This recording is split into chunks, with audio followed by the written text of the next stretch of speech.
Hello students, animal tissues के 4 parts हैं, epithelial, muscular, connective and nerves. उसमें से हम एपिथेलियल एंड मस्कुलर टिश्यूज को लास्ट वीडियो में कवर कर चुके हैं।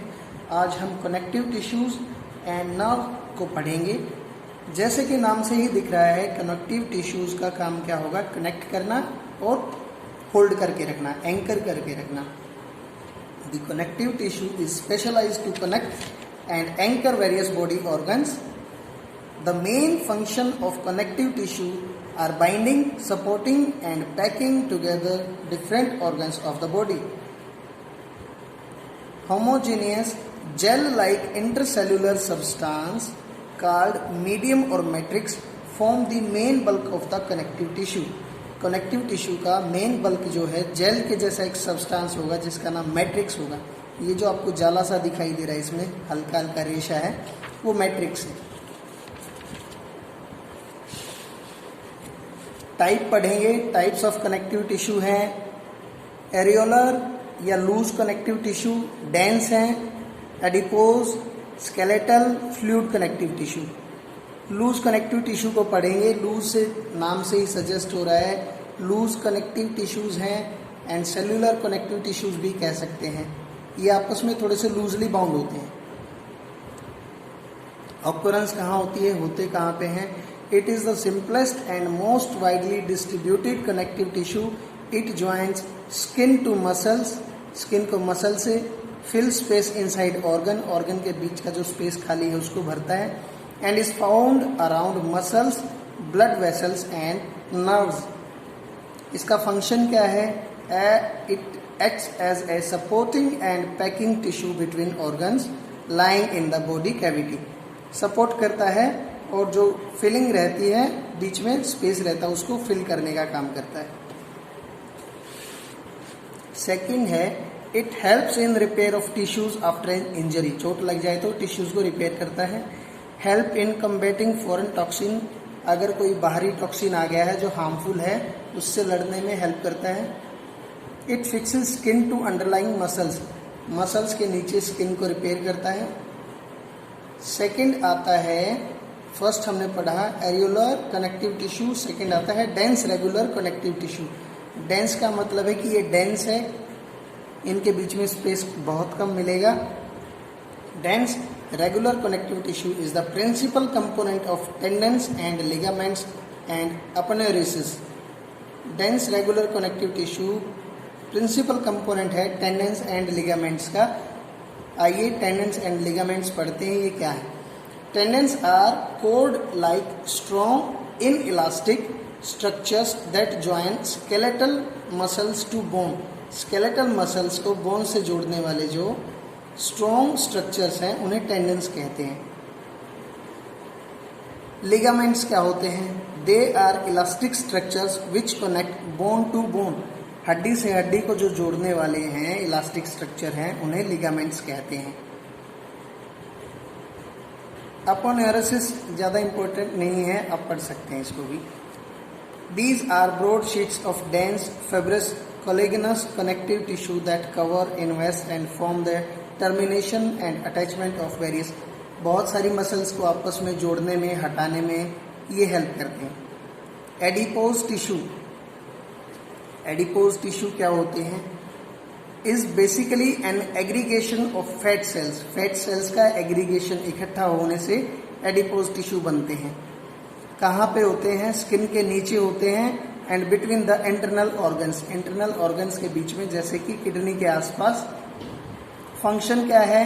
Serve as a fat reservoir, provide shape to the limbs and the body, keeps visceral organs in position. Fourth है, acts as an insulator, मतलब बॉडी को temperature maintain करने में हेल्प करता है। ठंड है, गर्मी है, उसको प्रोवाइड करता है सपोर्ट बॉडी को, कि उसका टेम्परेचर ज़्यादा इन्फेक्टेड ना हो या अफेक्टेड ना हो। फोर्थ नंबर पे आता है बच्चों skeletal tissue.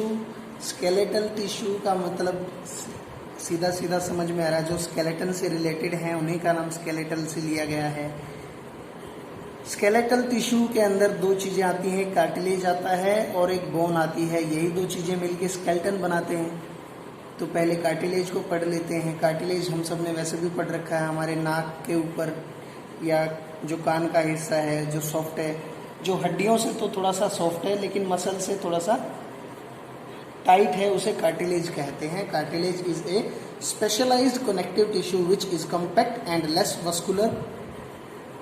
Its extensive matrix is composed of protein and is slightly hardened by calcium salt. This accounts for its flexible nature. तो इसका flexible nature होता है. Cartilage is capable of continuous and rapid growth. Cartilage continually grow करता रह सकता है. होता कहाँ पे है?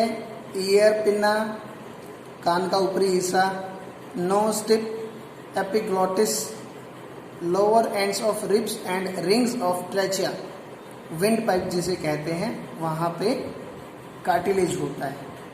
इसका फंक्शन क्या है? Provide support and flexibility to the body parts. It smoothen surfaces at joints. Joint पे स्मूथ कर देता है सरफेस को और फ्लेक्सिबिलिटी प्रोवाइड करता है बॉडी पार्ट्स को.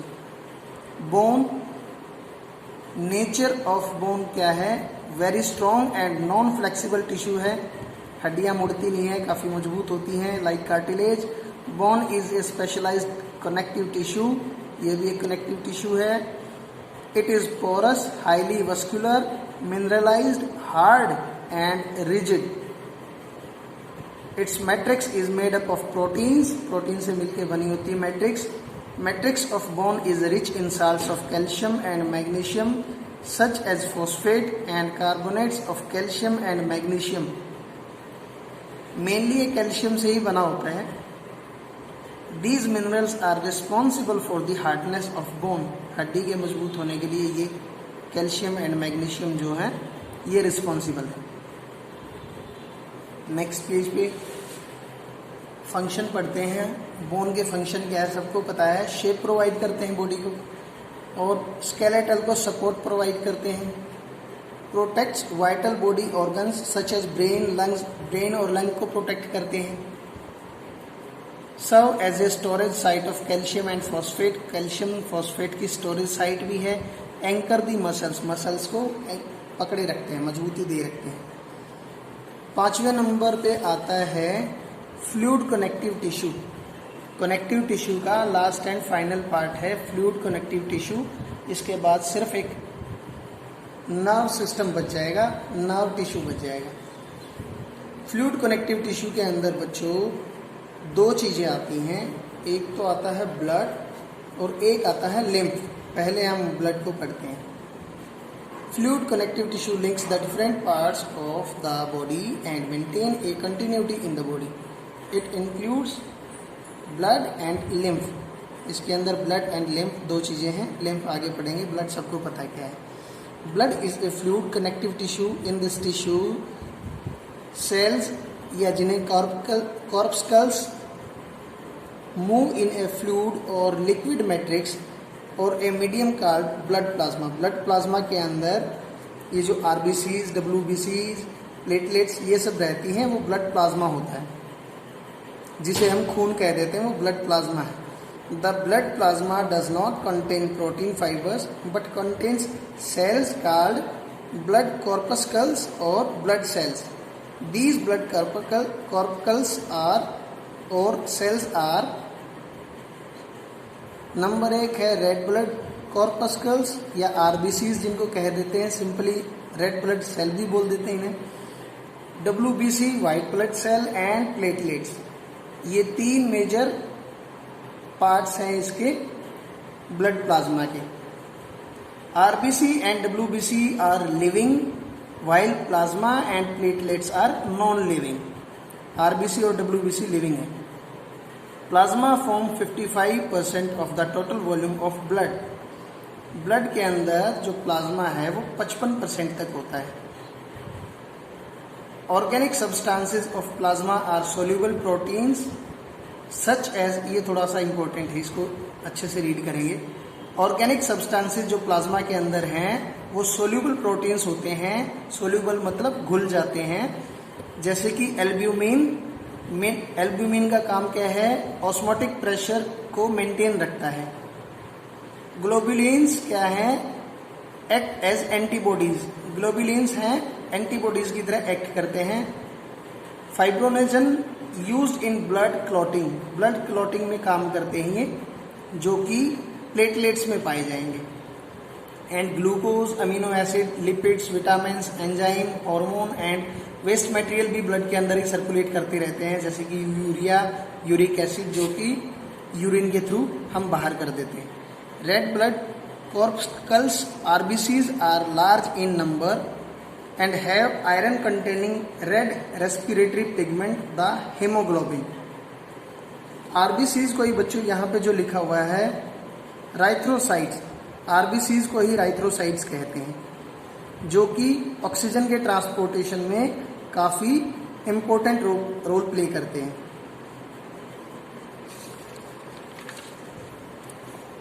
और इन आरबीसीज के अंदर ही हीमोग्लोबिन होता है। फिर बात करते हैं WBCs की, वाइट ब्लड सेल्स। इनमें दो चीज़ें हैं, are two main kinds, phagocytes and immunocytes. सिर्फ इतना ही पढ़ेंगे इसमें, phagocytes and immunocytes. Blood platelets are minute anucleated fragile fragments of giant bone marrow cells called megakaryocytes. Blood platelets जो हैं उनके न्यूक्लियस नहीं होते हैं, जैसा कि बताया नॉन लिविंग है, फ्रेजाइल फ्रेगमेंट्स हैं, टूट जाते हैं ये। कई बार ये प्लेटलेट्स ही कम हो जाती हैं, हमने सुना हुआ है कि प्लेटलेट्स घट गई हैं, वो इन्हीं का जिक्र होता है। अब यहाँ पे आप देख सकते हैं कि आरबीसीज कितनी होती हैं, 4 से 6 मिलियन होती हैं पर mm³ में ब्लड प्लाज्मा में। ल्यूकोसाइट्स, वाइट ब्लड सेल्स 6 से 9 हज़ार होती हैं पर mm³ में, और प्लेटलेट्स होती हैं 2 लाख से 4 लाख पर mm³ ब्लड के अंदर। आरबीसीज और डब्ल्यूबीसीज में डिफरेंस है, ये आप पढ़ सकते हैं।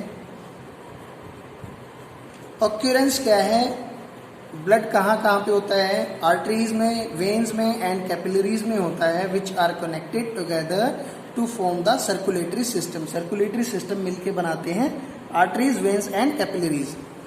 The extensive branching network of vessels enables blood to reach every part of the body. जो इनका ब्रांचिंग का पूरा नेटवर्क है वो ब्लड को पूरी बॉडी में सर्कुलेट करने में हेल्प करता है। फंक्शन क्या है ब्लड के? Blood transport nutrients, hormones and vitamins to tissue. The RBCs carry oxygen to tissue for the oxidation of food stuff. WBC fight disease either by engulfing and destroying foreign bodies. Blood platelets disintegrate at the site of injury and help in the clotting of blood. ये blood clot करने में help करती हैं blood platelets. अब बात करते हैं lymph की, जो कि फ्लूइड कनेक्टिव टिश्यू का सेकेंड पार्ट है। Lymph lymph is a colourless fluid that is filtered out of the blood capillaries. Blood capillaries से ही ये फिल्टर्ड आउट होता है, ब्लड के जैसा ही होता है, लेकिन कुछ इसमें चेंजेस होते हैं। इसमें आरबीसीज नहीं होती हैं और कुछ प्रोटीन्स इसमें एब्सेंट रहते हैं। लिम्फ में WBCs बहुत ज़्यादा होती हैं। वाइट ब्लड सेल्स जो है वो काफ़ी सारी होती हैं। फंक्शन क्या है लिम्फ का? Transport the nutrients, oxygen, glucose को ये ट्रांसपोर्ट करता है, filtered out of the blood capillaries back into the heart to be recirculated in the body.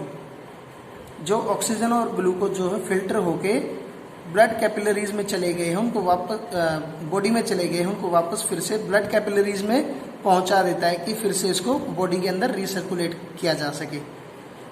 CO2 और नाइट्रोजन वेस्टेजेस को फ्लूइड से ब्लड में ले आता है कि उसको प्योरीफाई किया जा सके, उसको साफ किया जा सके।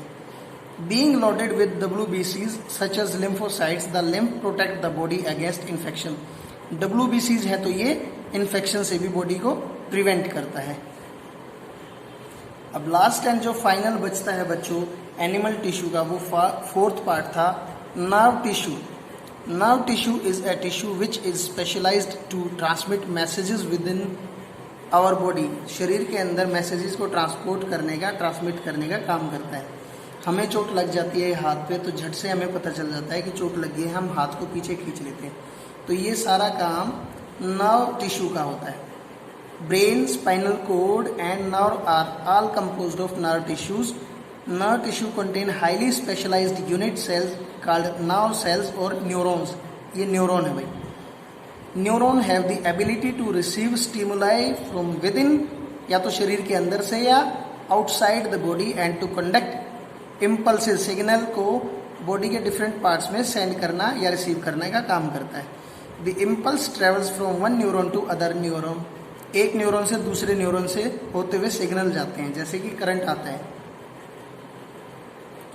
इसके अंदर 3 पार्ट हैं बच्चों. एक द साइटोन है, ये ऊपर वाला पार्ट साइटोन है, ये न्यूक्लियस रहा, ये साइटोप्लाज्म रहा. इनको बोलते हैं डेंड्रॉन्स, जिनको आगे फर्दर ब्रांचिंग हो जाती है तो इन्हें डेंड्राइट्स कहते हैं. तीसरा पार्ट है ये एक्सोन. ये जो पूरा पार्ट दिख रहा है ये एक्सोन है. इसके अंदर यहाँ पे अंडरलाइन कर लें, acetylcholine is an important neurotransmitter. मतलब एक substance that plays an important role in the transmission of nerve impulses within the nerve system. Axon is also called nerve fibre. Nerve fibre भी कहते हैं इसे.